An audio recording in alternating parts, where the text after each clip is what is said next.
The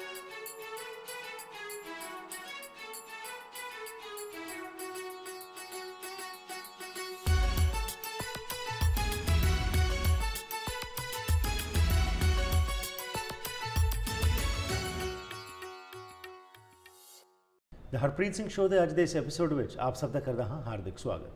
अज के segment में असीं तुहाडी मुलाकात करावांगे डॉक्टर प्रगट सिंह भुरजी नाल, जिहड़े कि हाल ही विच वापस आए ने नेपाल तो। तुहानूं सबनूं ही पता है कि नेपाल दे विच जिहड़ा भूचाल आया सी उस कारण किन्नी तबाही हुई। डॉक्टर साहब उत्थे जाके 2 हफ्ते जाके उत्थे निष्काम सेवा की।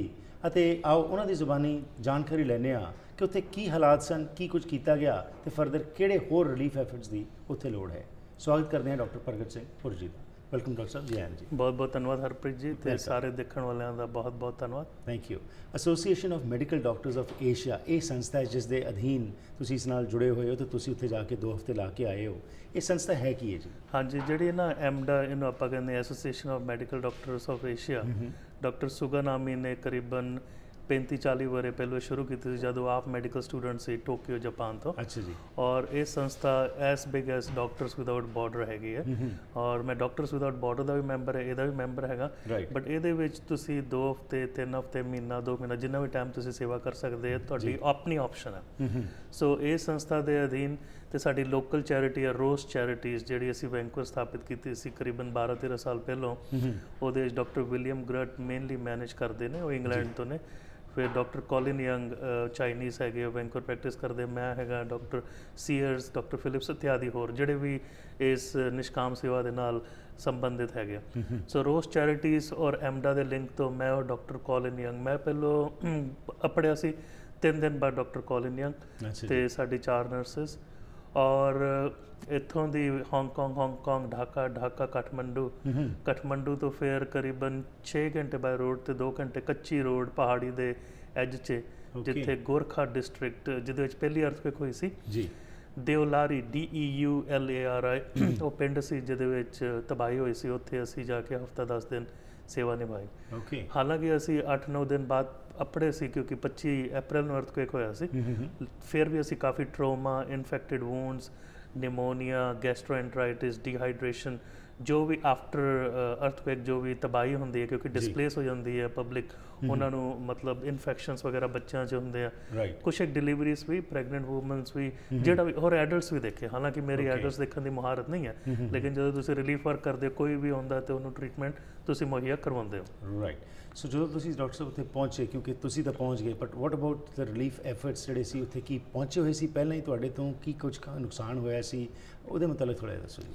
देखो हर एक संस्था हर एक कंट्री तो कुछ ना कुछ करने की कोशिश कर रहा है ना। ਅਸੀਂ ਉੱਥੇ ਜਾਂਦੇ ਆ ਜਿੱਥੇ डिफिकल्ट एक्सेस ਹੁੰਦਾ। सो ਸਾਡਾ ट्रैवल ਤੁਹਾਨੂੰ मैं दस्सिया सी बड़ा बिखम सी, लैंडस्लाइड सी। एक बारी तो करीबन 2-3 घंटे सानू तुर के भी जाना पिया और पहाड़ी इलाका 40 डिग्री सेंटीग्रेड टैंपरेचर और खासा जी तुर के जा रहे हैं, हैड टू टो स्वैट हो रहा। लेकिन तुहाडा जिहड़ा निशाना हुंदा, एम हुंदा सेवा का, वो परमात्मा आप निभा दिंदा। सो असी उस एरिया च जाते हैं जिथे हैल्प बिल्कुल नहीं अपड़ती। कई बार उत्थे रोड एक्सेस नहीं होंदी है, हैलीकॉप्टर्स के नाल भी जाना पैंदा, बट साडा जिहड़ा ट्रैवल हैगा बाय रोड बाय वॉकिंग कह लो वो सी। सो बेसिकली तुसीं तां पहुंच गए, बट वॉट अबाउट मैडिसिनस या होर जिहड़ा साजो समान सी ਉਹਦੇ मतलब की तुहानूं ਪਹਿਲਾਂ कोई डेजिग्नेट एरिया किया जाता है या उत्थे पहुंच के तुसीं फिर ਇਹ एमडा जिहड़ी है डिसाइड करदी सी? नहीं, एमडा पहलों ही काम कर रही सी नेपाल दे विच। जिहड़ी एमडा नेपाल और एमडा जापान हैगा, एमडा जापान ने 3 बिग यूनिवर्सिटी हॉस्पिटल पहलों ही बनाए हैं अर्थक्वेक तो पहलों। काठमंडू च बुटवाल जिहड़ी हैगी जगह बिल्कुल ढाका दे लागे पैंदी है ते एक जिथे गौतम बुद्ध का जन्म होया उहदा नाम ही सिद्धार्था हॉस्पिटल हैगा। ते नेपाल तो अगर कोई डॉक्टर ने हायर ट्रेनिंग करने वास्ते जाना है उन्होंने free of cost government of Japan उन्होंने ट्रेन भी कर दी। सो जापानीज़ जिहड़े डॉक्टर आ और संस्थावां पहलों ही उत्थे ग्राउंड 'च काम कर रही सी। और जो अर्थक्वेक होया ਇਹਨਾਂ ਨੇ ਫਿਰ ਰਿਸੋਰਸ ਜਿਹੜੇ ਹੈਗੇ ਸੈੱਟ ਕੀਤੇ ਔਰ ਸਾਨੂੰ ਡਾਇਰੈਕਟ ਕੀਤਾ ਵੀ ਅਸੀਂ ਉੱਥੇ ਜਾ ਕੇ ਸੇਵਾਵਾਂ ਦੇਣੀਆਂ, ਕਿਉਂਕਿ ਅਸੀਂ ਦੇਖਦੇ ਸੀ ਜਿਹੜੇ ਜੈਪਨੀਜ਼ ਟੀਮ ਹੈ ਹਰ ਹਫਤੇ ਬਾਅਦ ਚੇਂਜ ਹੋ ਜਾਂਦੀ, ਨਵੀਂ ਟੀਮ ਆਉਂਦੀ ਪੁਰਾਣੀ ਨਿਕਲ ਜਾਂਦੀ, ਕਿਉਂਕਿ ਇਹ ਕਾਫੀ ਐਗਜ਼ੌਸਟਿਵ ਹੁੰਦਾ। ਸਵੇਰੇ 4-5 ਵਜੇ ਤੋਂ ਤੁਸੀਂ ਜਦੋਂ ਸੂਰਜ ਚੜ੍ਹਦਾ ਉਸ ਤੋਂ ਲੈ ਕੇ ਰਾਤ ਤਾਈਂ ਨਾ ਬਿਜਲੀ, ਨਾ ਰਨਿੰਗ ਵਾਟਰ, ਹੈਂਡ ਸੈਨੀਟਾਈਜ਼ਰਸ ਦੇ ਨਾਲ ਜੋ ਵੀ ਬੇਸਿਕ ਸਾਡੀ ਪਿੰਡਾਂ 'ਚ ਹੈਗੀ ਆ। ਨੇਪਾਲ ਮੈਂ ਦੇਖਿਆ ਸ਼ਾਇਦ ਹਿੰਦੁਸਤਾਨ ਅੱਜ ਤੋਂ ਜਿਹੜਾ 50-60 ਸਾਲ ਪਹਿਲਾਂ ਹੋਊਗਾ, ਇਸ ਵੇਲੇ ਨੇਪਾਲ ਦੀ ਕੰਡੀਸ਼ਨ ਉਹ ਹੈਗੀ, ਸੋ ਸਟਿਲ ਵੈਰੀ ਪ੍ਰਿਮਿਟਿਵ। ਲੇਕਿਨ ਸਾਡਾ ਮਕਸਦ ਇਹ ਹੁੰਦਾ ਮੈਡੀਕਲ ਸਰਵਿਸਿਜ਼ ਪ੍ਰੋਵਾਈਡ ਕਰਨੀਆਂ। ਫਿਰ ਅਸੀਂ ਦੇਖਿਆ ਵੀ ਇਹਨਾਂ ਕੋਲ ਪਾਣੀ ਵੀ ਨਹੀਂ ਸੀ, ਬੇਸਿਕ ਖਾਣਾ ਨਹੀਂ ਸੀ, ਉਹ ਵੀ ਨਾਲ ਥੋੜਾ ਅਸੀਂ ਦੇਣਾ ਸ਼ੁਰੂ ਕਰ ਦਿੱਤਾ ਸੀ। ਸੋ ਤੁਹਾਡਾ ਰਹਿਣ ਸਹਿਣ ਜਿਹੜਾ ਸੀ, ਜਿੱਥੇ ਕਿ ਇਹ ਤਬਾਹੀ ਮੱਚੀ ਪਈ, ਤੁਸੀਂ ਫਿਰ ਉੱਥੇ ਕਿੱਥੇ ਰਹਿੰਦੇ ਹੈਗੇ? ਅਸੀਂ ਟੈਂਟ 'ਚ ਰਹਿੰਦੇ ਸੀ, ਬਿਲਕੁਲ ਜੀ, ਤੇ ਵੈਰੀ ਬੇਸਿਕ ਮਤਲਬ ਸਾਨੂੰ ਗੱਲ ਸਵੇਰੇ ਦੁਪਹਿਰੇ ਚਾਹ ਤੇ ਥੋੜੇ ਬਿਸਕੁਟ, ਤੇ ਰਾਤ ਨੂੰ ਉਹ ਕਹਿੰਦੇ ਦਾਲ ਬਾਤ ਤਰਕਾਰੀ, ਮਤਲਬ ਪਤਲੀ ਜਿਹੀ ਦਾਲ, ਚੌਲ ਤੇ ਥੋੜਾ ਜਿਹਾ ਸਬਜ਼ੀ, ਕਦੀ ਆਲੂ ਦੀ ਹੋ ਗਈ, ਕਦੀ ਉਹ ਪਾਲਕ ਜਿਹੀ ਦੀ, ਤੇ ਬੇਸਿਕਸ ਦੇ ਵਿੱਚ ਗੁਜ਼ਾਰਾ ਕਰਨਾ ਪਿਆ ਸੀ। ਲੇਕਿਨ ਚੰਗਾ ਵੀ ਹੈਗਾ, ਮਤਲਬ ਵੀ ਹਰ ਇੱਕ ਨੂੰ ਆਪਣਾ ਥੋੜਾ ਬਹੁਤ ਚੇਂਜ ਕਰਨਾ ਚਾਹੀਦਾ, ਕਿਉਂਕਿ ਅਸੀਂ ਆਲਰੇਡੀ ਇੱਥੇ ਨਾਰਥ ਅਮਰੀਕਾ 'ਚ ਕਾਫੀ ਸਪੋਇਲਡ ਹੈਗੇ, ਔਰ ਖਾਸ ਕਰਕੇ ਮੈਂ, ਕਿਉਂਕਿ ਤੁਸੀਂ ਦੇਖ ਵੀ ਮੇਰੀ ਮਾਂ ਜੇ ਵੀ ਕਈ ਵਾਰ ਕਹਿੰਦੀ ਮੈਂ ਮਾੜਾ ਲੱਗਦਾ ਉਹਨੂੰ। ਮੈਸਿਵ ਡਿਸਟਰਕਸ਼ਨ ਜਿਹੜੀ ਡਾਕਟਰ ਸਾਹਿਬ ਉੱਥੇ ਹੋਈ, ਇਹ ਬੜੀ ਅਫਸੋਸਜਨਕ, ਜੋ ਨੈਚੁਰਲ ਕਲੈਮਿਟੀ ਜਦੋਂ ਹੁੰਦੀ ਹੈ ਇਨਸਾਨ ਕੁਝ ਨਹੀਂ ਕਰ ਸਕਦਾ, ਲੇਕਿਨ ਉਸ ਤੋਂ ਬਾਅਦ ਜੋ ਇਨਸਾਨ ਦਾ ਇੱਕ ਸਹੀ ਚਿਹਰਾ ਹੈ ਉਹ ਸਾਹਮਣੇ ਆਉਂਦਾ ਹੈ। ਓਵਰਆਲ ਉੱਥੇ ਨੇਪਾਲ ਦੇ ਵਿੱਚ ਜਿਹੜੇ ਹਾਲਾਤ ਨੇ, ਆਫ ਕੋਰਸ ਇਹ ਡਿਸਟਰਕਸ਼ਨ ਤੋਂ ਬਾਅਦ ਲੋਕਾਂ ਦਾ ਕੀ ਭਾਵਨਾ ਹੈਗੀ ਸੀ, ਉਹਦੇ ਮੁਤਾਬਿਕ ਥੋੜ੍ਹਾ ਦੱਸੋ। ਹਾਂਜੀ, ਮੈਂ ਇੱਕ ਗੱਲ ਦੇਖੀ, ਜਿੱਦਾਂ ਹੁਣ ਮੈਂ ਸ਼੍ਰੀਲੰਕਾ ਗਿਆ ਸੀ, ਕੈਰੀਬੀਅਨ ਹੇਟੀ ਵੀ ਗਿਆ ਸੀ, ਜਿਹੜੇ ਨੇਪਾਲੀ ਲੋਕ ਆ 85% ਤੋਂ ਜ਼ਿਆਦਾ ਹਿੰਦੂਇਜ਼ਮ 'ਚ ਬਿਲੀਵ ਕਰਦੇ, ਔਰ ਉਹਨਾਂ ਦਾ ਰੱਬ ਦੇ ਵਿੱਚ, ਭਗਵਾਨ ਦੇ ਵਿੱਚ, ਪਰਮੇਸ਼ਰ 'ਚ ਬਹੁਤ ਅਟਲ ਵਿਸ਼ਵਾਸ ਹੈ। ਸੋ ਮੈਂ ਕੋਈ ਵੀ ਨਹੀਂ ਦੇਖਿਆ ਵੀ ਕੋਈ ਖੱਪ ਰਿਹਾ ਵੀ ਮੈਂ ਲੁੱਟਿਆ ਗਿਆ, ਮਾਰਿਆ ਗਿਆ, ਬਰਬਾਦ ਹੋ ਗਿਆ। ਉਹ ਕਹਿੰਦਾ ਜੋ ਹੋ ਗਿਆ ਹੋ ਗਿਆ, ਬਚ ਗਏ, ਯਹੀ ਬਹੁਤ ਅੱਛੀ ਬਾਤ ਹੈ। ਸੋ ਉਹਨਾਂ ਦੀ ਨੀਡਸ ਬੜੀ ਬੇਸਿਕ ਆ, ਔਰ ਉਹਨਾਂ ਨੇ ਆਪਣੀ ਬੇਸਿਕ ਨੀਡਸ ਬੜੀ ਛੇਤੀ ਮੀਟ ਕਰ ਲੈਣੀਆਂ। ਔਰ ਅਸੀਂ ਹੈਲਥ ਦੇ ਇਸ ਲਈ ਕਹਿੰਦੇ ਹਾਂ ਕਿਉਂਕਿ ਮਾਨਸੂਨ ਆਲਰੇਡੀ ਉੱਥੇ ਸਟਾਰਟ ਹੋ ਚੁੱਕਿਆ ਸੀ, ਔਰ ਜਿਹੜੇ ਲੋਕੀ ਡਿਸਪਲੇਸਡ ਹੈ, ਘਰਾਂ ਤੋਂ ਟੁੱਟੇ ਘਰਾਂ ਤੋਂ ਬਾਹਰ ਟੈਂਟਾਂ 'ਚ ਰਹਿ ਰਹੇ ਆ, ਉਹਨਾਂ ਨੂੰ ਫਿਰ ਜਿਹੜੇ ਸੈਕੰਡਰੀ ਪ੍ਰੋਬਲਮ ਪੈਂਦੀ ਆ, ਉਹ ਮਤਲਬ ਡਿਜ਼ੀਜ਼ ਜਿਹੜੀ ਕਮਿਊਨੀਕੇਬਲ ਡਿਜ਼ੀਜ਼ ਕਹਿ ਲਓ, ਨਿਮੋਨੀਆ, ਇਨਫੈਕਸ਼ਨਸ, ਵੋਮਿਟਿੰਗ, ਡਾਇਰੀਆ, ਉਸ ਤੋਂ ਹੁੰਦੀ। ਸੋ ਆਲਰੇਡੀ ਜਿਸ ਤਰ੍ਹਾਂ ਤੁਸੀਂ ਕਿਹਾ ਕਿ ਬੜੇ ਪ੍ਰਿਮਿਟਿਵ ਸਟੇਟ ਵਿੱਚ ਉਹ ਰਹਿ ਰਹੇ ਨੇ, ਹਾਲਾਤ ਕੋਈ ਬਹੁਤੇ ਵਧੀਆ ਨੇ, ਪਰ ਇਸ ਭੁਚਾਲ ਦੇ ਕਾਰਨ ਤਾਂ ਸਿਰ ਤੇ ਜਿਹੜਾ ਛੱਤ ਸੀ ਉਹ ਵੀ ਚਲੀ ਗਈ।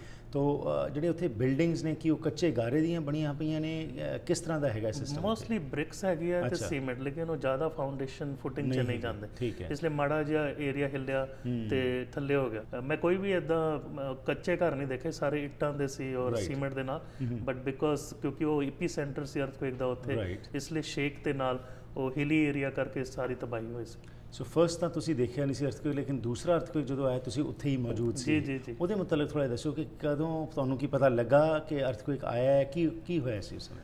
ਅਸੀਂ ਹਫਤਾ 10 ਦਿਨ ਕਰਕੇ ਨਾ ਸੇਵਾ, ਤੇ ਸਾਨੂੰ ਰਿਲੀਫ ਸੀ ਵੀ ਇੱਕ ਦਿਨ ਅਸੀਂ ਕਾਠਮੰਡੂ ਰਹਿਣਾ, ਉਹਦੇ ਬਾਅਦ ਅਸੀਂ ਜਾਣਾ ਨੋਵਾਲਕੋਟ ਤੇ ਸਿੰਧੂ ਬਾਲਚੋਕ, ਉਹ ਹੈਗੀ ਥੋੜਾ ਟੂਵਰਡਸ ਮਾਊਂਟ ਐਵਰੈਸਟ ਜੀ। ਤੇ ਮੈਂ ਉਹ ਡਾਕਟਰ ਕੋਲਿਨ ਅੰਗ, ਮੈਂ ਕਿਹਾ ਵੀ ਇੰਟਰਨੈਟ ਤੋਂ ਮੈਂ ਪਤਾ ਕਰਕੇ ਗਿਆ ਸੀ, ਗੁਰੂ ਨਾਨਕ ਦੇਵ ਜੀ ਮਹਾਰਾਜ ਨੇਪਾਲ 'ਚ ਗਏ ਸੀ ਤੀਜੀ ਉਦਾਸੀ 'ਚ, ਤੇ ਗੁਰਦੁਆਰਾ ਸਾਹਿਬ ਦਾ ਨਾਮ ਹੈਗਾ ਗੁਰੂ ਨਾਨਕ ਮੱਠ, ਤੇ ਅਸੀਂ ਲੱਭੀਏ ਤੇ ਸਾਨੂੰ ਲੱਭਣ ਨਾ। ਸੋ ਇੱਕ ਕੈਫੇ ਸ਼ਾਪ 'ਚ ਵਾਈਫਾਈ ਹੈਗਾ ਸੀ, ਉਹਦੇ ਨਾਲ ਮੈਂ ਆਈਫੋਨ ਕਨੈਕਟ ਕੀਤਾ, ਤੇ ਜਗ੍ਹਾ ਦਾ ਨਾਮ ਹੈਗਾ ਬਲਾਜੂ, BALAJU। ਸੋ ਟੈਕਸੀ ਵਾਲੇ ਨੇ ਬੜੀ ਮੁਸ਼ਕਿਲ ਦੇ ਨਾਲ ਉਹ ਜਗ੍ਹਾ ਲੱਭੀ, ਕੋਈ 100-150 ਪੌੜੀਆਂ ਸੀ, ਹੋਲ ਹਿਲੀ ਏਰੀਆ, ਚੜ੍ਹ ਕੇ ਗਏ, ਤੇ ਉੱਥੇ ਪੁਰਾਣਾ ਇੱਕ ਏਰੀਆ ਕਹਿ ਲਓ ਵੀ ਇੱਕ ਮੋਨੈਸਟਰੀ ਟਾਈਪ, ਜਿੱਦਾਂ ਬੁੱਧਿਸਟ ਮੋਨੈਸਟਰੀ ਨਹੀਂ ਹੁੰਦੀ, ਕਨਵਰਟਡ ਇਨਟੂ ਗੁਰਦੁਆਰਾ। ਤੇ ਗੁਰੂ ਨਾਨਕ ਸਾਹਿਬ ਜੀ ਮੂਰਤੀ ਵੀ ਸੀ, ਉਹਨੂੰ ਕੱਪੜਾ ਵੀ ਉਹਨਾਂ ਨੇ ਭਗਵਾ ਪਾਇਆ ਸੀ, ਉੱਤੇ ਮੈਟਲ ਦੀ ਛਤਰੀ ਕੀਤੀ ਸੀ, ਫਿਰ ਪੌੜੀਆਂ ਦੇ ਨਾਲ ਗੁਰੂ ਗ੍ਰੰਥ ਸਾਹਿਬ ਮਹਾਰਾਜ ਦਾ ਪ੍ਰਕਾਸ਼ ਸੀ ਉੱਥੇ। ਤੇ ਜਿਹੜੇ ਉਹ ਉਦਾਸੀ ਮੱਧ ਦੇ ਉੱਥੇ ਕੇਅਰ ਟੇਕਰ ਸਨ ਭਾਈ ਸਾਹਿਬ, ਨੇਪਾਲੀ ਲੈਂਗੁਏਜ ਤੇ ਥੋੜੀ ਹਿੰਦੀ ਸਮਝਦੇ ਸਨ। ਉਹ ਬਹੁਤ ਪ੍ਰਸੰਨ ਹੋਏ ਮੈਨੂੰ ਦੇਖ ਕੇ, ਤੇ ਨਾਲ ਮੇਰੇ ਨਾਲ ਡਾਕਟਰ ਕੋਲਿਨ ਯੰਗ ਸੀ, ਤੇ ਕੋਈ ਲੰਗਰ ਦਾ ਪ੍ਰਬੰਧ ਨਹੀਂ ਸੀ, ਕੋਈ ਕੜਾਹ ਪ੍ਰਸ਼ਾਦ ਨਹੀਂ ਸੀ, ਉਹਨਾਂ ਨੇ ਮਿਸ਼ਰੀ ਦਾ ਪ੍ਰਸ਼ਾਦ ਦਿੱਤਾ। ਫਿਰ ਕਹਿੰਦੇ ਵੀ ਆਓ ਤੁਹਾਨੂੰ ਦਰਖਤ ਦੱਸੀਏ ਜਿੱਥੇ ਗੁਰੂ ਮਹਾਰਾਜ ਨੇ ਹਫਤਾ ਸਮਾਂ ਬਿਤਾਇਆ ਸੀ। ਗੋਰਖ ਦੇ ਚੇਲੇ ਜਿਹੜੇ ਸਿੱਧ ਸਨ ਉੱਥੇ ਜਿਵੇਂ ਉੜਦੇ ਸਨ, ਰਿੱਧੀਆਂ ਸਿੱਧੀਆਂ ਸਨ, ਬਟ ਗੁਰੂ ਨਾਨਕ ਦੇਵ ਜੀ ਨੇ ਉਹਨਾਂ ਨੂੰ ਫਿਰ ਗਿਆਨ ਦਿੱਤਾ ਤੇ ਸੇਵਾ ਸਿਮਰਨ ਸਾਧਨਾ ਇਹਦੇ ਉੱਤੇ ਮਤਲਬ ਬਿਲੀਵ ਕਰਨ ਦੇ ਉੱਤੇ ਉਹਨਾਂ ਨੂੰ ਪ੍ਰੇਰਿਤ ਕੀਤਾ। ਜਦ ਅਸੀਂ ਉੱਥੇ ਥੜੇ ਦੇ ਥੱਲੇ ਸੀ, ਉੱਥੇ ਸੈਕਿੰਡ ਅਰਥਕੁਏਕ 12:40 ਦੁਪਹਿਰੇ ਹੋਇਆ, ਤੇ ਥੋੜਾ ਜਿਹਾ ਹਿੱਲਿਆ, ਤੇ ਅਸੀਂ ਕਿਹਾ ਕੋਈ ਨਹੀਂ, ਆਫਟਰ ਸ਼ੌਕਸ ਤਾਂ ਆਉਂਦੇ ਰਹੇ ਸੀ, ਅਸੀਂ ਰੋਜ਼ ਹੀ ਫੀਲ ਕਰਦੇ ਸੀ। ਮੈਂ ਕਿਹਾ ਆਫਟਰ ਸ਼ੌਕ ਹੋਊਗਾ, ਬਟ ਉਹ ਹਟੇ ਨਾ। 40 ਸੈਕਿੰਡ ਰਿਹਾ, ਤੇ ਸਾਡੇ ਸਾਹਮਣੇ ਜਿਹੜਾ ਥੜੇ ਦੀ ਜਿਹੜੀ ਮਾਰਬਲ ਹੈ ਉਹਦੀ ਤਰੇੜ ਵੀ ਥੋੜੀ ਜਿਹੀ ਆਈ, ਤੇ ਉਹਦੇ ਬਾਅਦ ਰਾਈਟ ਅਵੇ ਜਿਹੜਾ ਟੈਕਸੀ ਵਾਲਾ ਉਹ ਦੌੜਾ ਉੱਪਰ ਆਇਆ ਵੀ ਦੇਖਣ ਵਾਸਤੇ ਵੀ ਕੁਝ ਡੈਮੇਜ ਤਾਂ ਹੋਇਆ ਕਿ ਨਹੀਂ ਆਇਆ। ਉਹ ਕਹਿੰਦਾ ਵੀ ਆ ਜਾਓ ਹੁਣ ਰੈਸਕਿਊ ਐਫਰਟ ਵਾਸਤੇ ਚੱਲੀਏ। ਤੇ ਉੱਥੇ ਸਾਡੇ ਸਾਹਮਣੇ 2-3 ਬਿਲਡਿੰਗਾਂ ਕੋਲੈਪਸ ਹੋਈਆਂ ਇਨ ਦੈਟ ਏਰੀਆ। ਅਸੀਂ ਉੱਥੇ ਜਾ ਕੇ ਮਦਦ ਕੀਤੀ, ਫਿਰ ਹੋਰ ਸਾਡੇ ਨਰਸਿਸ ਤੇ ਜਿਹੜੀ ਟੀਮ ਹੈ ਉਹਨਾਂ ਨੂੰ ਵੀ ਉੱਥੇ ਆਉਣ ਵਾਸਤੇ ਕੀਤਾ। ਸੋ ਸੈਕੰਡ ਅਰਥਕੁਏਕ ਤੇ ਮੈਂ ਵਿਟਨੈਸ ਕੀਤਾ, ਮੈਨੂੰ ਬਿਲਕੁਲ ਡਰ ਨਹੀਂ ਲੱਗਾ ਕਿਉਂਕਿ ਮੈਂ ਉਸ ਦਰਖਤ ਦੇ ਥੱਲੇ ਸਨ ਜਿੱਥੇ ਮਹਾਰਾਜ ਆਪ ਬੈਠੇ ਸੀ। ਸੋ ਮੇਰਾ ਵਿਸ਼ਵਾਸ ਬਹੁਤ ਹੈ ਵੀ ਰੱਖੇ ਰੱਖਣਹਾਰ ਆਪ ਉਭਾਰੀਆਂ, ਗੁਰ ਕੀ ਪੈਰੀ ਪਾਏ ਕਾ ਸਵਾਰੀਆਂ। ਠੀਕ। ਨੈਣੀ ਜੀ, ਇੱਕ ਛੋਟੀ ਜਿਹੀ ਬ੍ਰੇਕ, ਵਾਪਸ ਆ ਕੇ ਜੋ ਇਹ ਰਿਲੀਫ ਐਫਰਟਸ ਹੋਏ, ਜੋ ਕੁਝ ਤੁਸੀਂ ਕੰਮ ਕੀਤਾ, ਪਰ ਅਜੇ ਵੀ ਹਾਲਾਤ ਕਿਹੋ ਜਿਹੇ ਨੇ ਉੱਥੇ, ਕਿਸ ਕਿਸਮ ਦੀ ਇਮਦਾਦ ਉੱਥੇ ਪਹੁੰਚ ਰਹੀ ਹੈ? ਇੱਥੋਂ ਹੋਰ ਵੀ ਸੰਸਥਾਵਾਂ ਗਈਆਂ ਹੋਈਆਂ ਨੇ ਜਿਸ ਤਰ੍ਹਾਂ ਸਿੱਖੀ ਅਵੇਅਰਨੈਸ ਫਾਊਂਡੇਸ਼ਨ ਜਾਂ ਖਾਲਸਾ ਏਡ ਜਾਂ ਹੋਰ ਯੂਨਾਈਟਿਡ ਸਿੱਖਸ ਵਰਗੀਆਂ ਸੰਸਥਾਵਾਂ ਨੇ ਜਾ ਕੇ ਬਹੁਤ ਵਧੀਆ ਕੰਮ ਕੀਤਾ। ਆਮ ਜਨਤਾ ਵਿੱਚ ਇਸ ਦੇ ਬਾਰੇ ਕੀ ਚਰਚਾ ਹੈ ਅਤੇ ਇੱਥੋਂ ਕੀ ਕੀਤਾ ਜਾ ਸਕਦਾ ਹੈ, ਇਸ ਬਾਰੇ ਗੱਲ ਕਰਨੀ ਇਸ ਛੋਟੀ ਜਿਹੀ ਬ੍ਰੇਕ ਤੋਂ ਬਾਅਦ। ਕੀ ਤੁਸੀਂ ਕਿਸੇ ਵੀ ਕਿਸਮ ਦੀ ਦਰਦ ਤੋਂ ਪਰੇਸ਼ਾਨ ਰਹਿੰਦੇ ਹੋ? ਹੁਣ ਫਿਕਰ ਦੀ ਲੋੜ ਨਹੀਂ, ਕਿਉਂਕਿ ਸਿਰਫ 90 ਸਕਿੰਟਾਂ ਵਿੱਚ ਤੁਸੀਂ ਦਰਦ ਤੋਂ ਰਾਹਤ ਪਾ ਸਕਦੇ ਹੋ। ਮਾਰਕਸ ਫਾਰਮੇਸੀ ਦੇ ਐਲਨ ਗਲਾਸਰ, ਜੋ CKNW ਤੇ ਸ਼ਨੀਵਾਰ 6 ਵਜੇ ਸਿਹਤ ਸੰਬੰਧੀ ਪ੍ਰੋਗਰਾਮ ਕਰਦੇ ਹਨ, ਨੂੰ ਆ ਕੇ ਮਿਲੋ ਤੇ ਆਪ ਪੁੱਛੋ ਕਿਵੇਂ ਦਰਦ ਖਤਮ ਹੋ ਸਕਦੀ ਹੈ। ਇਸ ਐਡ ਦਾ ਹਵਾਲਾ ਦਿਓ ਤੇ ਮੁਫਤ ਕੰਸਲਟੇਸ਼ਨ ਲਓ। ਯੂਨਿਟ 101 8035 120 ਸਟਰੀਟ ਡੈਲਟਾ, ਕਾਲ 604 596 1774।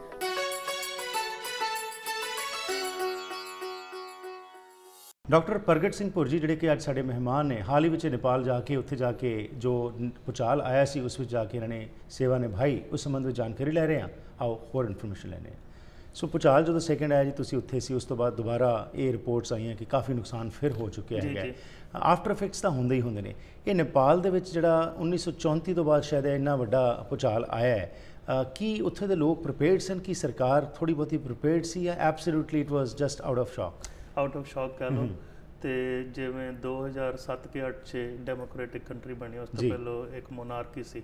ਸੁਸ਼ੀਲ ਕੋਇਰਾਲਾ ਸਾਹਿਬ ਪ੍ਰਾਈਮ ਮਿਨਿਸਟਰ ਨੇ, ਮਨੀਸ਼ਾ ਕੋਇਰਾਲਾ ਦੇ ਅੰਕਲ ਲੱਗਦੇ ਨੇ।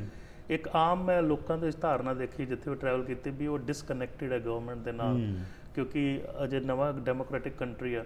ਦੂਜਾ, ਜਿਵੇਂ ਮੈਂ ਦੱਸਿਆ ਵੀ 40-50 ਸਾਲ ਪਹਿਲਾਂ ਮੈਨੂੰ ਲੱਗ ਰਿਹਾ ਜਿੱਦਾਂ ਹਿੰਦੁਸਤਾਨ ਹੁੰਦਾ ਸੀ, ਇਸ ਲਈ ਇਨਫਰਾਸਟਰਕਚਰ ਉਹਨਾਂ ਦੇ ਆਪਸ ਦੀ ਤਾਲਮੇਲ, ਕਮਿਊਨੀਕੇਸ਼ਨ ਇੰਨਾ ਸਟਰੋਂਗ ਨਹੀਂ ਹੈਗਾ। ਸੋ ਹੌਲੀ ਹੌਲੀ ਨੇਪਾਲ ਨੂੰ ਲਰਨ ਕਰਨਾ ਪਏਗਾ, ਰੀਬਿਲਡ ਕਰਨਾ ਪਏਗਾ ਆਪਣੇ ਆਪ ਨੂੰ। ਤੇ ਇਹਦੇ ਵਿੱਚ ਇਹ ਹੈਗਾ ਵੀ ਉਹਨਾਂ ਨੂੰ ਗਾਈਡੈਂਸ ਤੇ ਮਿਲ ਰਹੀ ਆ, ਉਹਨਾਂ ਨੂੰ ਇਨਫਲਕਸ ਆਫ ਮਨੀ ਵੀ ਹੈ, ਰਿਸੋਰਸਿਸ ਵੀ ਆ ਰਹੇ ਆ, ਬਟ ਇੱਕ ਉਹਨਾਂ ਦੀ ਸਟਰੋਂਗ ਟੀਮ ਜਿਹੜੀ ਚਾਹੀਦੀ ਹੈ ਜਿਹੜੀ 24/7 ਇਹਦੇ ਉੱਤੇ ਕੰਮ ਕਰੇ। ਹਿੰਦੀ ਤੁਸੀਂ ਚੰਗੀ ਬੋਲ ਲੈਂਦੇ, ਸੋ ਕਮਿਊਨੀਕੇਸ਼ਨ ਦੀ ਕੋਈ ਪ੍ਰੋਬਲਮ ਨਹੀਂ ਆਈ? ਕੋਈ ਐਸਾ ਇੰਸੀਡੈਂਟ ਜਿਸ ਤੋਂ ਕਿ ਤੁਸੀਂ ਬਹੁਤ ਪ੍ਰਭਾਵਿਤ ਹੋਏ ਹੋ? ਕਮਿਊਨੀਕੇਸ਼ਨ ਦੀ ਕੋਈ ਪ੍ਰੋਬਲਮ ਨਹੀਂ ਸੀ। ਨੇਪਾਲੀਜ਼ ਕਾਫੀ ਲੋਕ ਜਿਹੜੇ ਹੈਗੇ ਆ ਹਿੰਦੀ ਸਮਝਦੇ ਆ।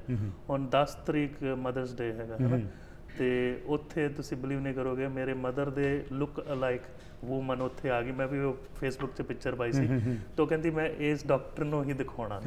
ਉਹ ਕਹਿੰਦੇ ਨਹੀਂ ਵੀ ਆਪਣੀ ਲੈਂਗੁਏਜ 'ਚ ਕਹਿੰਦੇ ਮੇਰੇ ਬੱਚਿਆਂ ਦਾ ਡਾਕਟਰ, ਕਹਿੰਦੀ ਮੈਂ ਦਿਖਾਉਣਾ ਹੀ ਇਹਨੂੰ। ਸੋ ਮੈਂ ਕਹਿੰਦਾ ਵੀ ਜਦੋਂ ਵੀ ਤੁਸੀਂ ਜਾਂਦੇ ਹੋ ਕੋਈ ਨਾ ਕੋਈ ਜਿਹੜਾ ਹੈਗਾ ਤੁਹਾਨੂੰ ਪਰਮਾਤਮਾ ਆਪੇ ਰਿਸੋਰਸਿਸ ਕਰ ਦਿੰਦਾ। ਵੀ ਉਹਦੇ ਵਿੱਚ ਮੈਨੂੰ ਆਪਣੀ ਮਦਰ ਦੀ ਝਲਕ ਮਿਲੀ ਤੇ ਉਹਨਾਂ ਨੂੰ ਕਾਫੀ ਬੈਡ ਨਿਮੋਨੀਆ ਹੋਇਆ ਸੀ, ਉਹਨਾਂ ਨੂੰ ਠੀਕ ਕੀਤਾ। ਦੂਜੇ ਜਿਹੜੇ ਹੈਗੇ ਆ ਕਾਫੀ ਬੱਚੇ ਪ੍ਰਭਾਵਿਤ ਸੀ, ਕੁਐਸਚਨ ਪੁੱਛਦੇ ਸੀ। ਕੁਛ ਗੋਰਖੇ ਜਿਹੜੇ ਹੈਗੇ ਆ, ਗੋਰਖਾਲੈਂਡ ਤੋਂ ਨਾ ਇੱਕ ਟ੍ਰੇਨ ਚੱਲਦੀ ਹੈ 2-3 ਘੰਟੇ ਦੂਰ, ਰੇਲਵੇ ਸਟੇਸ਼ਨ ਹੈ ਉਹ, 1 ਟਰੈਕ ਹੈਗੀ ਹੈ ਉੱਥੋਂ ਦੀ ਦਿੱਲੀ ਬੈਕ ਟੂ, ਉਹ 24 ਘੰਟੇ ਤੇ ਪਹੁੰਚਦੀ ਹੈ, ਪੈਸੇਂਜਰ ਟ੍ਰੇਨ ਹੁੰਦਾ ਹਰ ਸਟੇਸ਼ਨ। ਤਾਂ ਉਹ ਪੰਜਾਬੀ ਕਰਕੇ ਮੈਨੂੰ ਸੰਬੋਧਿਤ ਕਰਦੇ ਸੀ। ਉਹਨਾਂ ਨੇ ਸ਼ਾਇਦ ਦੇਖੇ ਸੀ ਚੰਡੀਗੜ੍ਹ ਜਾਂ ਦਿੱਲੀ ਕੰਮ ਕੀਤਾ ਹੋਣਾ। ਤੇ ਅਦਰਵਾਈਜ਼ ਕੁਝ ਪਤਾ ਸੀ ਸਿੱਖਾਂ ਬਾਰੇ? ਬਹੁਤ ਬੇਸਿਕ, ਕਿਉਂਕਿ ਜਿੱਦਾਂ ਈਵਨ ਗੁਰੂ ਨਾਨਕ ਮਠ ਗੁਰਦੁਆਰੇ 'ਚ ਭਾਈ ਸਾਹਿਬ ਮੈਨੂੰ ਜਿਹੜੇ ਉਦਾਸੀ ਮਤ ਦੇ ਸਨ, ਕਹਿੰਦੇ 30-40 ਲੋਕੀ ਆਉਂਦੇ ਸੈਟਰਡੇ ਨੂੰ, ਮਾੜਾ ਮੋਟਾ ਕੀਰਤਨ ਕਰਕੇ ਚਲੇ ਜਾਂਦੇ। ਸੋ ਐਸੇ ਹਿੰਦੂ ਕੰਟਰੀ, ਉਹਨਾਂ ਦੀ ਸਿੱਖੀਜ਼ਮ ਬਾਰੇ ਜਿਹੜੀ ਅਵੇਅਰਨੈਸ ਹੈ ਬਿਲਕੁਲ ਮਿਨਿਸਕਲ ਕਹਿ ਲਓ ਵੀ 0.1% ਹੀ ਕਹਿ ਲਓ। And during all this process ਜਿਹੜਾ ਤੁਸੀਂ ਉੱਥੇ 2 ਹਫ਼ਤੇ ਲਾਏ, ਕਿਉਂਕਿ ਜਿਸ ਤਰ੍ਹਾਂ ਯੂਨਾਈਟਿਡ ਸਿੱਖਸ ਖਾਲਸਾ ਏਡ ਇੱਥੋਂ ਸਾਡੇ ਵੈਂਕੂਵਰ ਸਰੀ ਤੋਂ ਵੀ ਸਿੱਖੀ ਅਵੇਅਰਨੈਸ ਫਾਊਂਡੇਸ਼ਨ ਦੇ ਉੱਤੇ ਕਾਰਕੁਨ ਪਹੁੰਚੇ ਹੋਏ ਨੇ ਜਿਹੜੇ ਕਿ ਨਿਸ਼ਕਾਮ ਸੇਵਾ ਕਰ ਰਹੇ ਨੇ, ਕੋਈ ਮੁਲਾਕਾਤ ਹੋਈ ਕਿਸੇ ਨੇ? ਨਹੀਂ, ਮੈਨੂੰ ਨਾ ਜਦੋਂ ਸੈਕਿੰਡ ਅਰਥਕੁਏਕ ਹੋਇਆ ਉਦੋਂ ਮੈਨੂੰ ਇਨਬਾਕਸ ਇੱਕ ਮੈਸੇਜ ਆਇਆ ਸੀ, ਆਰ ਯੂ ਫਾਈਨ, ਹੈ ਨਾ।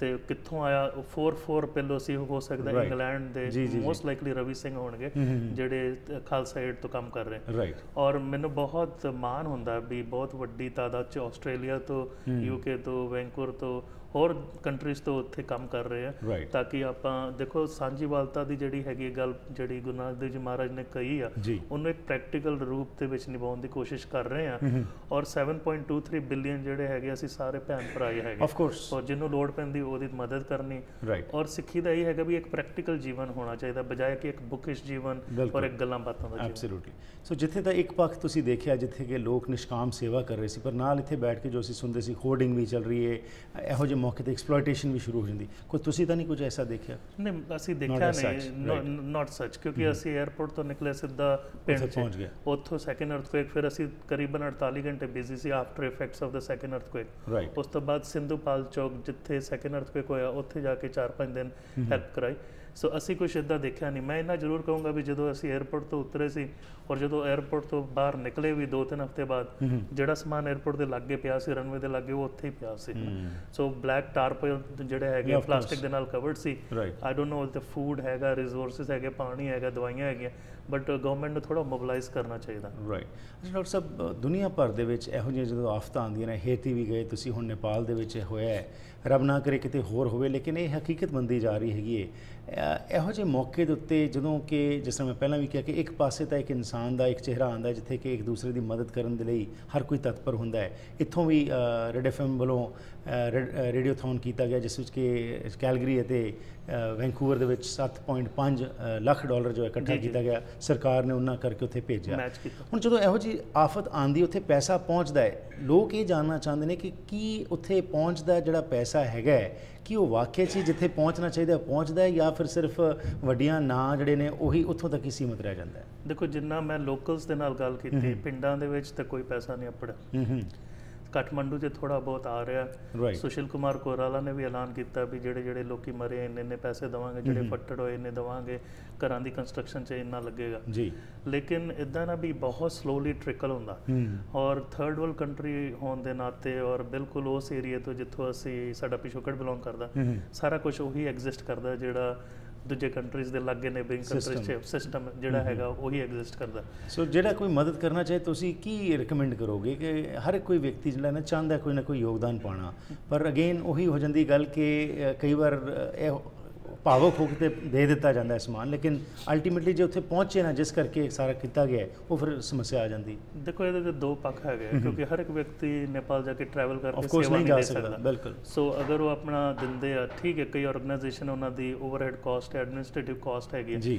ਬਟ ਸਟਿਲ ਕੁਛ ਨਾ ਕੁਛ ਤਾਂ ਉੱਥੇ ਅਪੜੇਗਾ ਦੂਜਾ ਹੈਗਾ ਵੀ ਜਿਹੜੀ ਮੈਂ ਆਰਗੇਨਾਈਜੇਸ਼ਨ ਦੇ ਨਾਲ ਡੀਲ ਕਰਦਾ ਅਸੀਂ ਡਾਕਟਰਸ ਜਿਹੜੇ ਹੈਗੇ ਆਪਣੀ ਟਿਕਟ ਅਸੀਂ ਆਪ ਖਰਚਦੇ ਹਾਂ ਉੱਥੇ ਜੋ ਵੀ ਖਾਣਾ ਪੀਣਾ ਜੋ ਵੀ ਟਰੈਵਲਿੰਗ ਅਸੀਂ ਆਪ ਆਪਣੇ ਕਿਉਂਕਿ ਮਹਾਰਾਜ ਨੇ ਬਹੁਤ ਕੁਝ ਦਿੱਤਾ ਜਿਹੜੀ ਨਰਸਿਸ ਹੈ ਉਹਦੀ ਟਿਕਟਸ ਜ਼ਰੂਰ ਅਸੀਂ ਆਪਣੇ ਫੰਡ ਤੋਂ ਲੈਂਦੇ ਕਿਉਂਕਿ ਉਹਨਾਂ ਕੋਲ ਇੰਨੇ ਰਿਸੋਰਸਿਸ ਨਹੀਂ ਹੁੰਦੇ ਤੁਹਾਨੂੰ ਪਤਾ ਲੇਕਿਨ ਇਹਦੇ 'ਚ ਇਹ ਹੈਗਾ ਵੀ ਹਰ ਇੱਕ ਜਿਹੜੀ ਸੰਸਥਾ ਹੈ ਉਹ ਕੋਸ਼ਿਸ਼ ਕਰ ਰਹੀ ਹੈ ਵੀ ਉੱਥੇ ਹੋਵੇ ਔਰ ਮੇਰੇ ਖਿਆਲ ਦੇ ਨਾਲ ਮੈਂ ਇਹ ਕਹੂੰਗਾ ਭਾਵੇਂ ਕੋਈ ਸੰਸਥਾ ਦਾ ਓਵਰਹੈਡ ਜ਼ਿਆਦਾ ਕਿਸੇ ਦਾ ਘੱਟ ਆ ਲੇਕਿਨ ਉਹਨਾਂ ਦਾ ਹਿਰਦਾ ਉਹਨਾਂ ਦਾ ਮਿਸ਼ਨ ਤੇ ਹੈਗਾ ਵੀ ਹੈਲਪ ਕਰਨਾ ਐਬਸੋਲੂਟਲੀ ਕੁਝ ਨਾ ਕੁਝ ਤਾਂ ਫਰਕ ਪਏਗਾ ਜ਼ਰੂਰ ਪਏਗਾ ਅਖੀਰ ਵਿੱਚ ਇਹ ਸਾਰਾ 2 ਹਫ਼ਤੇ ਜੋ ਤੁਸੀਂ ਲਾਏ ਉਸ ਵਿੱਚੋਂ ਜੋ ਕੁਝ ਤੁਸੀਂ ਸਿੱਖਿਆ ਜੇਕਰ ਉਸ ਨੂੰ ਅਸੀਂ ਸਮੇਟ ਕੇ ਆਪਣੇ ਦਰਸ਼ਕਾਂ ਤੱਕ ਪਹੁੰਚਾਉਣਾ ਚਾਹੀਦਾ ਕੀ ਕਹਿਣਾ ਚਾਹੋਗੇ ਦੇਖੋ ਇਹੋ ਜਿਹੀ ਸਿਚੁਏਸ਼ਨ 'ਚ ਇਹ ਹੁੰਦਾ ਵੀ ਪਹਿਲੀ ਗੱਲ ਤਾਂ ਮੇਰਾ ਜਦੋਂ ਵੀ ਇਹੋ ਜਿਹੀ ਪ੍ਰੋਬਲਮ ਹੋਈ ਮੈਂ ਅਰਦਾਸ ਕੀਤੀ ਸੀ ਮਹਾਰਾਜ ਅੱਗੇ ਸੋ ਪਹਿਲੇ 3-4 ਦਿਨ ਤਾਂ ਬਿਲਕੁਲ ਕਲਾਉਡੀ ਫੇਸ ਸੀ ਬਿਲਕੁਲ ਨਾ ਆ ਰਹੀ ਸੀ ਵੀ ਨਹੀਂ ਜਾ ਸਕਦਾ ਫਿਰ ਹੌਲੀ ਗ੍ਰੀਨ ਲਾਈਟ ਮਿਲੀ ਸੋ ਉਹਦੇ ਬਾਅਦ ਫਿਰ ਮੈਨੂੰ ਇਮੀਡੀਏਟਲੀ ਆਪਣੇ ਆਫਿਸ ਔਰ ਘਰ ਦੇ ਜੋ ਵੀ ਸਿਚੁਏਸ਼ਨ ਉਹਨਾਂ ਦੇ ਨਾਲ ਡੀਲ ਕਰਕੇ